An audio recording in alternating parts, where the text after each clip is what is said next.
Kinetics. A. Aspirin.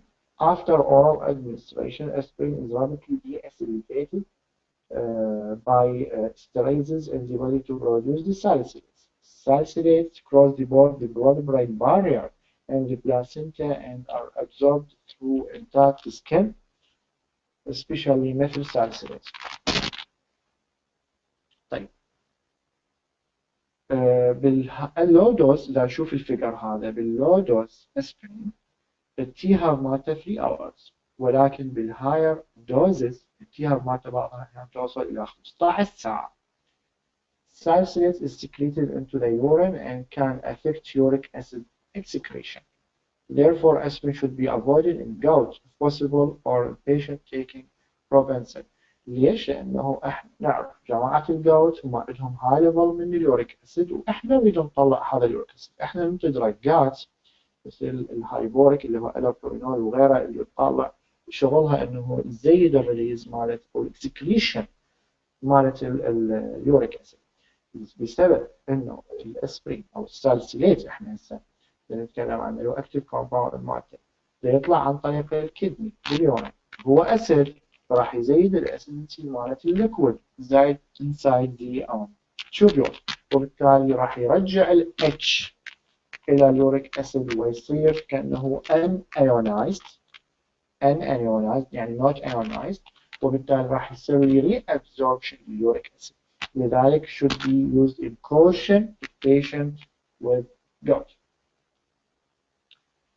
Other non-steroids, most non-steroids are well absorbed after oral administration and circulate highly bound to plasma protein. الامتصاص مالتها بصورة عامة يكون عالي وعندها high protein bonding.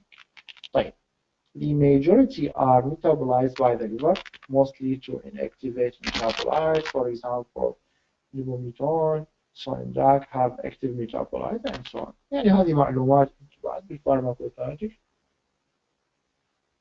أعتقد واضحة.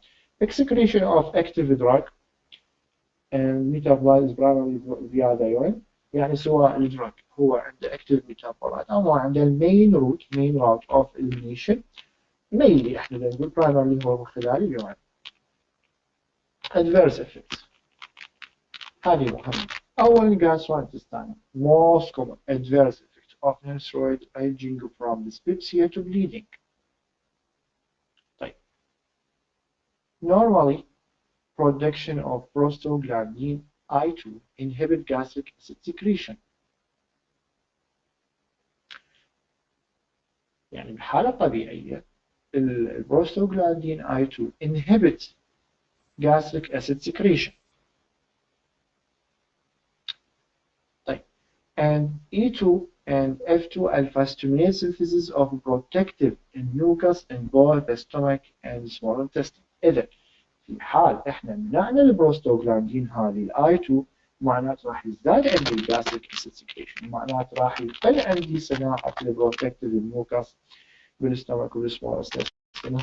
هذه الإفكت هي significant مهمة، راح تزيد لي عملية الإريتيشن اللي يحدث على الجي اي تي من خلال اسبرين او other compounds، وتقلل كانه الديفنس ميكانيزم مالت الجاستريك والز والسمول intestine wall.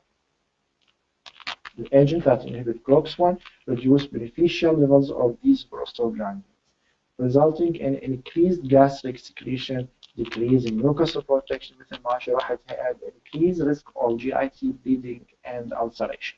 بالإضافة إلى أنه هو أصلاً النونسترويد بصورة عامة هي أسيد، فراح يزيد الإريتيشن، راح يسوي الإريتيشن بالإضافة إلى أهمية تأثيرها على الكوركسون وتقليل صناعة البينيفيشال بروستاجلاندين اللي هي I2, E2 and F2.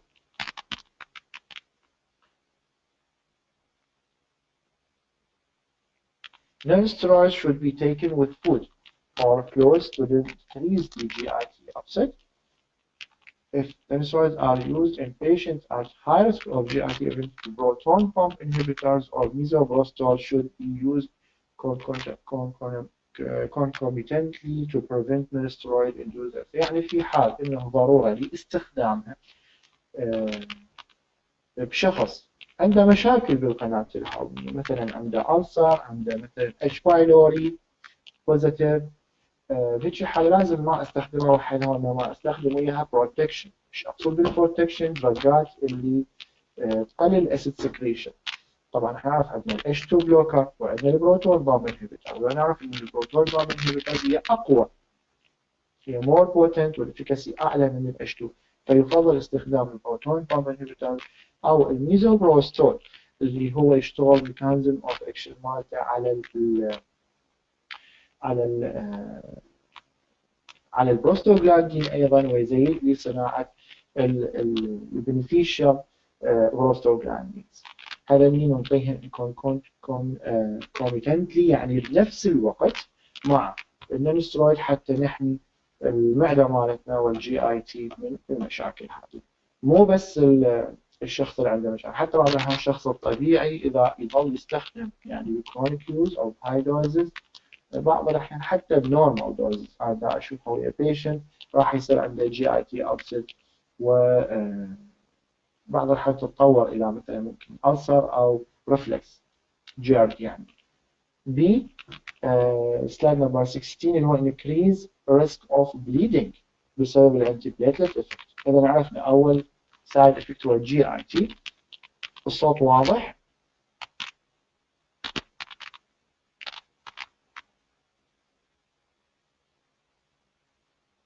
اوكي. Slide number 16 increased risk of bleeding بسبب الانتي-platelet effect. The anti-platelet effect of aspirin results in a prolonged bleeding time. Non-steroids other than aspirin are not utilized for their anti-platelet effect, but can still prolong the bleeding time, especially when combined with anticoagulants.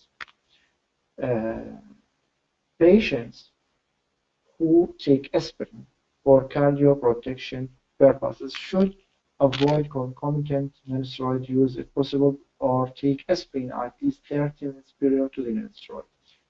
أعتقد نقطة واضحة. إذا شخص لا يأخذ الأسبرين، وهو مفضل الأسبرين بالأنتي بليتلت، ليش؟ عنده سترونج اكتيفيتي على الثرومبوكسان مثل ما بيناها بالفكرة.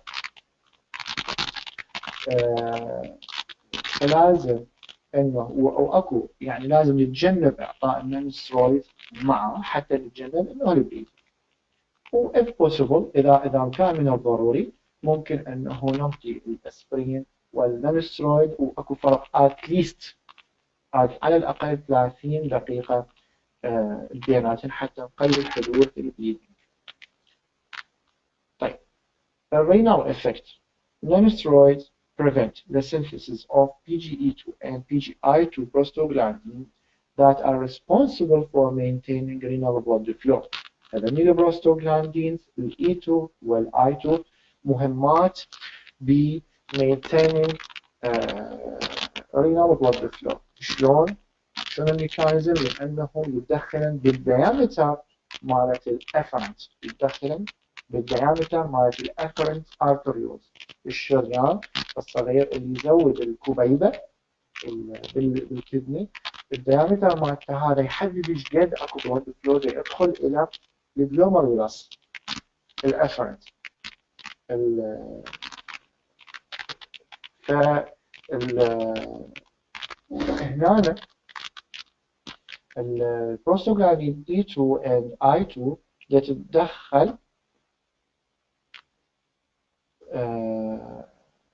تتدخل بالديامتر مالت هذا الارتريولز، وتزيد لي تقول انها زياده البلاد فلو. اذا لما ننطي السترويد ومنه السينثيسيس والريليز مالت هذا البروستوغلاندين اللي هنا بنفيشال خلينا نسميها الاي 2 والاي 2 راح هذا الليفل مالت هذني، وبالتالي راح يقل الديامتر مالت الارتريولز اللي يزود لي الجلوميرولار بلاد ويقل الرينال بلاد فلو، وبالتالي راح يصير عندي retention of sodium and water and may cause edema. إذن عندي تأثير مهم وهو صوت واضح هسه؟ الو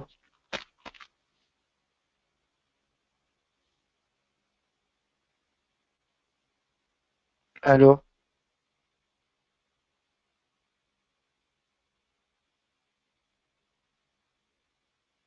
اوكي، اعيد هذه السلايد رقم 17. مو اشكال. قلنا السي هو رينال افكت، عندنا بروستوغلاندينز اللي هي البينيفيشال المفيده اللي هي اي 2 والاي 2. هذه دورها تلعب دور مهم بريجوليشن، تنظيم عمليه البلود فلو الى الكدني، بالذات وين بالكدني؟ الى الجلوميرولس. ونحن نعرف انه الجلوميرولس هي مسؤوله عن الفلتريشن. طيب دائما تميل الى انه توسع، تسوي دايليشن بالارتريولز اللي يزود الجلوميرولس بالبلد. لما ننطي السترويد راح يقل السينثيسيس والريليز اوف ذيز بينيفيشال بروستوغلاندينز اللي هن الاي 2 والاي 2، وبالتالي ايش راح يقل الدايمتر مالت الارتريولز اللي يغذي لي الجلوميرولس بالبلد، وراح يصير عندي شنو؟ فازو كونستركشن. يصير عندي فازو كونستركشن، البلد فلو الكدني راح يقل، يعني اقصد الجلوميرولس راح يقل، وبالتالي راح تقل عمليه شنو؟ الفلتريشن. راح يقل عندي الووتر والسالتس اللي يصير لها فلتريشن، فراح يصير عندي صوديوم and water retention. Patients with a history of heart failure or kidney disease are at particularly high risk. طبعا اذا انا يصير عندي صوديوم and water retention وعندي هارت فيلر، هذا راح يزيد لي البري لود والافتر لود بنفس الشخص. اذا عندي نفس المشكله، اذا عندي همين بيشنت عنده كدني ديزيز وانا دا اقلل البلود فلو الى الكدني، هذا راح يزيد عندي كانه الكدني فيلر. These effects can also mitigate the beneficial effects of antihypertensive medications. يعني هذا ما يسمى بالدراج interaction. إذا أعطينا السترويدز، ليش ما نعطينا السترويد أو ليش أكو كوشن بالسترويد للهايبرتنشن؟ لأنه إحنا بالهايبرتنشن إحنا دائما نميل أنه نقلل الصوديوم والووتر ريتنشن. وهذه ميكانيزم تشتغل عليها تقريبا كثير من مثل البيتا بلوكرز والديوريتكس، تميل الى انه تقلل الصوديوم والووتر ريتنشن.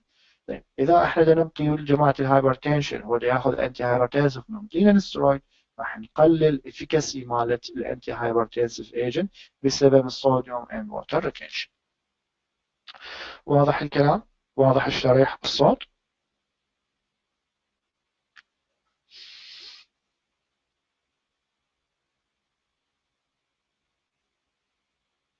اوكي. Slide number 18. Cardiac effects. Agents with higher relative COX-2 selectivity have been associated with an increased risk for cardiovascular events, possibly by decreasing prostaglandin I2 production mediated by COX-2. طيب. An increased risk for cardiovascular events, including MI, stroke, has been associated with all non-steroid except aspirin. طيب. بسبب المشاكل اللي يسببها النون سترويدز اللي تشتغل، اللي هي نون سلكتيف، يعني تشتغل على الكوكس 1 والكوكس 2، بدأت الشركات تميل إلى أنها تصنع كوكس 2 سلكتيف انهبيترز مثل السيليكوكسيب and so on.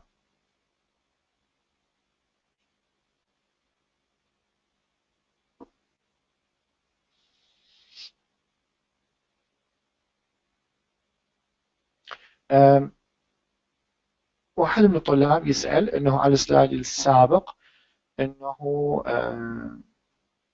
على الموضوع اللي حكيته بالنسبة للتداخل بين استخدام النونسترويدز والهارت فيلر، وقلت انه راح ياثر على البريلود وافتر. ننطق ان النونسترويدز راح يقل صناعه، راح يصير عندي صوديوم ووتر ريتنشن، صوديوم ووتر ريتنشن راح يصير عندي هايبرتنشن، وبالتالي اللود اللي راح يكون على القلب، يعني نعرف انه الهارت هو شنو؟ هو بومب، مضخه يعبر فلويد اللي هو البلود. طيب اذا كميه السالت بالذات الصوديوم، كميه الووتر هذا البلود، هذا يعني نعرف أنه بحدود 90% من البلاد هو ووتر. إذا كمية الووتر ازدادت فراح بهيك حالة يزداد اللود على الهارت، راح يزداد اللود على هاي المضخة. فهذا ما يسمى بالبريلود، يعني ما اللي جاي من الفين، وأيضا بالآفتر لود، بالريسيستنت اللي يواجهها القلب بضخ الدم الزايد، هذا اللي يحتوي على فلويد زايد وضخه بالشرايين. هذا اللي أقصده بالبريلود وآفتر لود. طيب نرجع لسلايد نمبر 18 اللي هو الكاردياك افكتس. For patients with cardiovascular disease in whom non-steroid treatment cannot be avoided, naproxen may be the less likely to be harmful.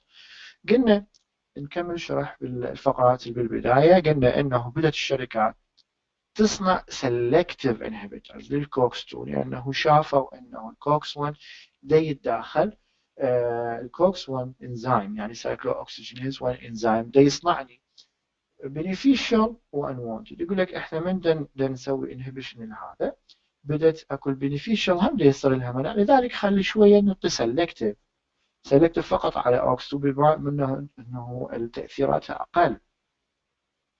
ولكن التجارب الكلينيكال بينت انه دا يصير عندي increased risk for cardiovascular event بسبب الميكانيزم by decreasing the ايضا لانه يتداخل كوكس 2 بالسينثيسيس مال بروستوغلاندين I2 واللي احنا سميناه beneficial.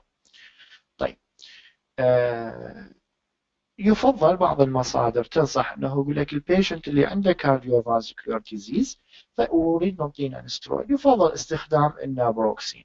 بعض المصادر قلنا يقول لك نعطي النابروكسين، مو شرط، اكو بعضها تعطي مثلا يقول لك انطي الموبك، ولكن بصورة عامة يفضل استخدام النابروكسين لجماعة الكارديوفاسكولار ديزيزز maybe the less. احنا ما نقول ما عنده، يعني نقدر نقول اقل افكت، اقل ضرر على جماعة الكارديوفاسكولار افكتس. سلايد نمبر 19 اللي هو other adverse effects. asthma اللي هو type of allergy. Non-steroids should be used with caution in patients with asthma as inhibition of prostaglandin synthesis can cause a shift toward the leukotrienes production and increase the risk of asthma exacerbation. إذن هذه الميكانيزم اللي من خلالها تسبب لي برونكوسبازم. هنا أنا أريد أوضح في الشغلة بالأسمة. إحنا عندنا مشكلة الأسمة اللي يصير عندي ميوكس، اللي يصير عندي برونكو كونستركشن. منو مسؤول عن هذا البرونكو كونستركشن والميوكس؟ حالة اليرجي. حالة اليرجي هذه حالة اليرجي اكو عندك اليرجي ميدياترز، كيميكال ميدياترز، من ضمنها مثلا اللوكوتراينز وبعض البروستوغلاندينز. لما انا دا انطي نانسترويد وده يسبب لي decrease the synthesis and release of prostaglandins اميا من الكومباوند الاول اللي هو الاراشيدونيك اسيد. اذا بس المخطط مال السينثيسيس مال البروستوغلاندين والليوكوتراينز من اي مثلا صفحات الجوجل وشلون يبدي من الاراشيدونيك اسيد. الاراشيدونيك اسيد يتفرع بعدة خطوات، راح ينطيني جهة بروستوغلاندين وينطيني جهة ثانية ينطيني اللوكوتراينز. فاحنا اذا منعنا البروستوغلاندين سينثيسيس من خلال منع الكوكس 1 او الكوكس 2 او اثنيناتهن، ايش راح يصير شيفت باثوي ككومبنساتوري ميكانيزم الاراشيدونيك اسيد، بما انه بعد ما يقدر يتحول الى بروستوغلاندين راح يبدي الزايد مالته يتحول الى ليوكوتراينز، والليوكوتراينز ايضا decrease risk of asthma exacerbation من خلال برونكوسبازم وصناعة الميوكس. Central nervous system adverse effects such as headache, tinnitus and dizziness. The hypersensitivity, approximately 15% of patients taking aspirin experience hypersensitivity reaction like urticaria, bronchoconstriction and angioedema. الانجيواديما هي حالة الرجي تصيب التونك، يصير به انتفاخ. هذه إذا يعني ماخذين الفارماكولوجي هذه يسموها انجيوادينما بجماعة الاي سي انهبيترز مثل الكاربوتين بجماعة السايد افكت. فهو حالة انتفاخ يحدث بالتانك بسبب الالرجي كيميكال ميدياترز، وبعض الأحيان هذا الانتفاخ باللسان يكون كبير جدا بحيث يسبب حالات اختناق. طيب سلايد نمبر 20 اللي هو drug interactions. الساليسيليت is roughly 80 إلى 90 plasma protein bonding مع الألبومين and can be displaced from protein bind site resulting in increased concentration of free salicylates. إذا الدرج اللي عنده high protein binding دائما احنا نتوقع انه الاكشن مالته يطول اكثر. ليش؟ لانه الاليمينيشن مالته راح يقل. الاليمينيشن فقط يحدث فقط للفري كومباوند. عندي مشكله ايضا بالهاي بروتين بايندينج ان دراجز او كومباوندز انه ننطي دراج معين مع concomitant use مع other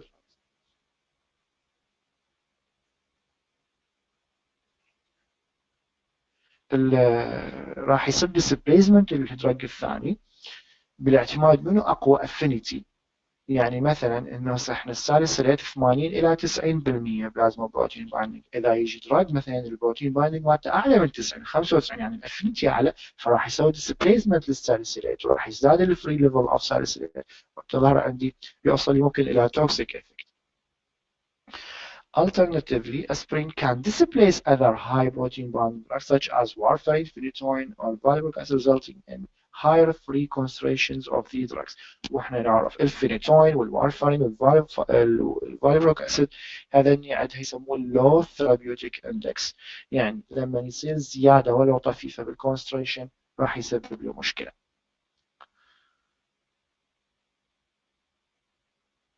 من المعلومات هم يعني شوية المهمة الدراج اللي عنده أيضا البروتين بايندينج بالتريتمنت اوف توكسيتي مالته ايضا عندي هذا يكون فد مشكله، لانه ما راح اقدر استخدم مثلا الهيمو دياليسيس، لان الهيمو دياليسيس بشي حاله راح يشتغل لي على الفري دراج، فايضا الهيمو دياليسيس راح يكون بي ineffective حتى اخلص الجسم من الفري دراج فري كومباوند. سلايد نمبر 21 عندي السيليكوكسيب. السيليكوكسيب هو selective COX-2 inhibitor more selective for the inhibition of COX-2 than COX-1.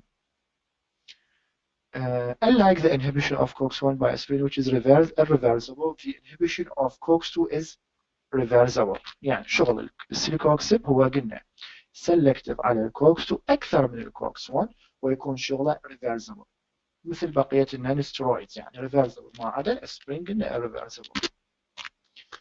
Approved for the treatment of rheumatoid arthritis, osteoarthritis, acute pain, similar efficacy to nonsteroid in the treatment of pain. Pharmacokinetics readily absorbed after oral administration. The dose should be reduced in those with moderate hepatic impairment. Celecoxib should be avoided in patients with severe hepatic or renal disease. يعني فهد معلومات هذه بسيطة عن pharmacokinetic. نجي للadverse effects. Headache, dyspepsia, diarrhea, abdominal pain associated with less GIT bleeding and dyspepsia than others. ليش؟ لأنه هو selective على الكوكس 2 ما يعيق تكوين beneficial prostaglandins اللي يشتغل عليها كوكس 1. Like other nonsteroids has similar risk for cardiovascular events. وحكينا الميكانيزم مالته. Patients who have anaphylactic or anaphylactoid reaction to aspirin or non-selective nonsteroid may be at risk of similar effects with celecoxib.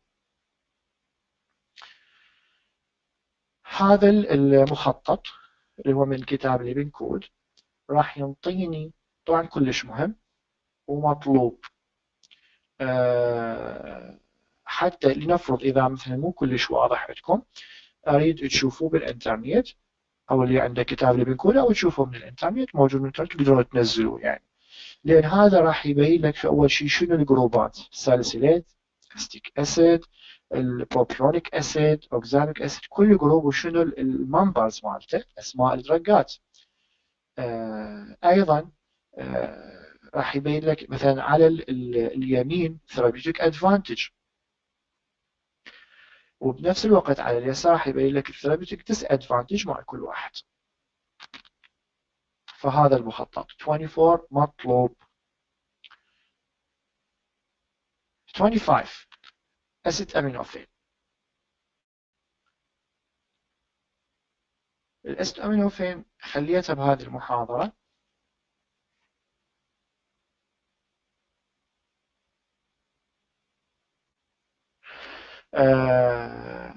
الاسيتامينوفين هو مونونسترويد، ولكن هو يستخدم كانالجيسيك، وبعضها حتى يصير له combination with non-steroid. The mechanism of action inhibit prostaglandin synthesis in the CNS، يعني central, leading to antibiotic and analgesic effect. Acetaminophen has less effect on cyclooxygenase in peripheral tissues due to the peripheral inactivation. يعني acetaminophen peripherally راح يصير له inactivation، واحنا نعرف ان acetaminophen يصير له first pass metabolism، فالليفل مالته المتبقي peripherally بالperipheral tissues يكون ما كافي حتى يشتغل لي على السايكلوأكسجينيز enzyme. Acetaminophen does not affect platelet function or increase bleeding time. It is not considered an non-steroid، ولكن عنده اكشن مشابه للنونسترويد اللي هو الانالجيسيك والانتي بايوتيك افكت.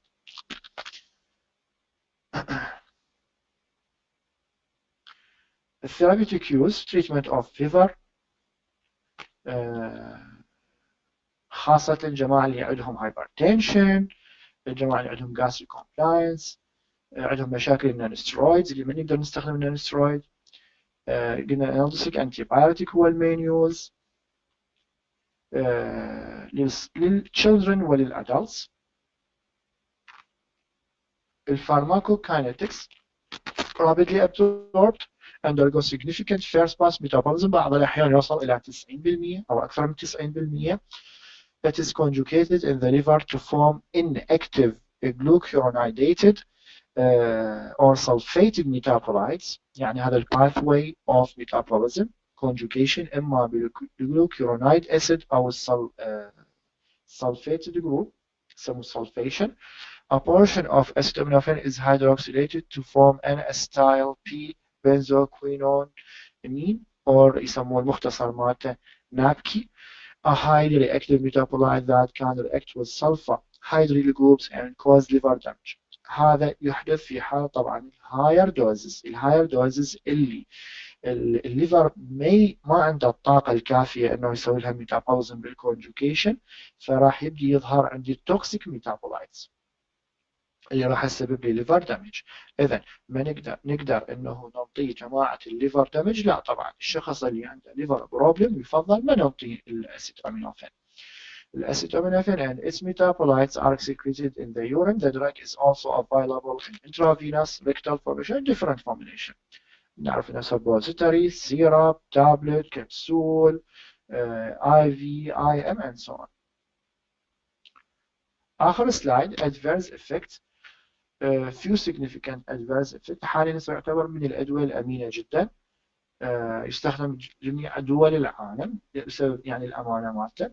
with large doses of acetaminophen, the available glutathione in the liver become depleted and the NAPKI يعني قلنا toxic metabolite react with the sulfur hydroxy group of hepatic protein leading to hepatic necrosis, which is a serious and life-threatening reaction. The patient with hepatic disease, viral hepatitis, or history of alcoholism are at high risk of acetaminophen-induced hepatotoxicity. قلنا إنه إحنا مشكلته الاسيتامينوفين إنه يسبب liver damage. الاسيتامينوفين should be avoided in patients with severe hepatic impairment. أوكي، هي هذه يعني واضحة. نيجي للتوكسيك دوز. أحد الطلبة يسأل على الماكسيموم دوز فور اسيتامينوفين. هنا هذه توضحت عدة دراسات، وكل دراسة تنطي توكسيك دوز معين. بس أقول لكم شغلة، مهما يعني الدراسات تختلف، بعض الأحيان تشوفون شخص ممكن ماخذ مثلا شريطين أو شريط واحد ممكن تظهر عنده توكسيك افكت، لكن اكو بعض الأشخاص يولع 4-5 شرايط من التابلت يعني أو البروسيسور ما تظهر عنده.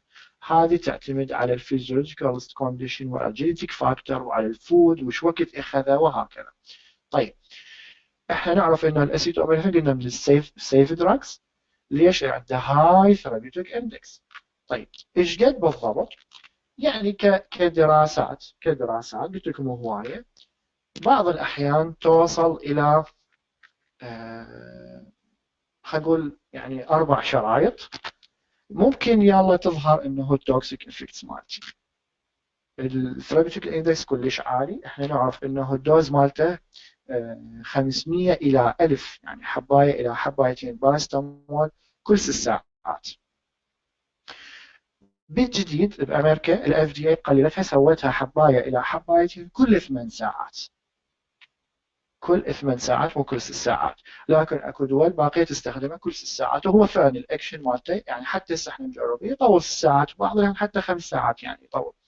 طيب قلنا عنده هاي ثيرابيوتيك اندكس. الدراسات تختلف بايش قد بالضبط التوكسيك دوز، لان هي تختلف يعني حتى اذا دراسه قالت مثلا خلينا نقول 40 غرام، يجوز شخص ياخذ 50 غرام ما راح يصير شيء. وقلنا اكو اسباب، لان الجينيتيك فاكتور ممكن انه ايش قد اكو ليفل مالت السلفيتد والجلوكرونايد اسيد اللي هو الديفنس ميكانيزم مالت الليفر حتى يسوي له كونجوجيشن.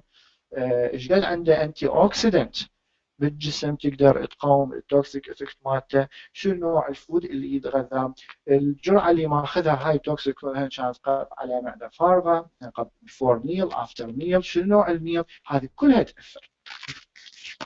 ولكن يعني اغلب يعني اكو دراسات انه تقول لك انه الماكسيموم دوز مالته مو ماكسيموم دوز، كانه التوكسيك دوز يعني ممكن توصل حتى 30 غرام، او قسم تقول لك مثلا 20 اكثر من 20 غرام او اكثر من 40 غرام، اكو اختلافات يعني. بصوره عامه نخلي بالنا انه هو عنده هاي ثيرابيوتيك اندكس.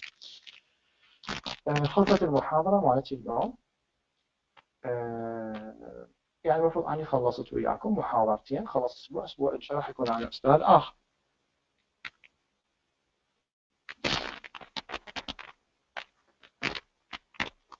طيب الاسبوع الجاي نفس اليوم ان شاء الله راح يكون عندنا كويز. الكويز راح يكون مبدئيا على جوجل كلاس روم. على جوجل كلاس روم راح تشوفون يعني سؤال او سؤالين تدخلون عليه وتجاوبون.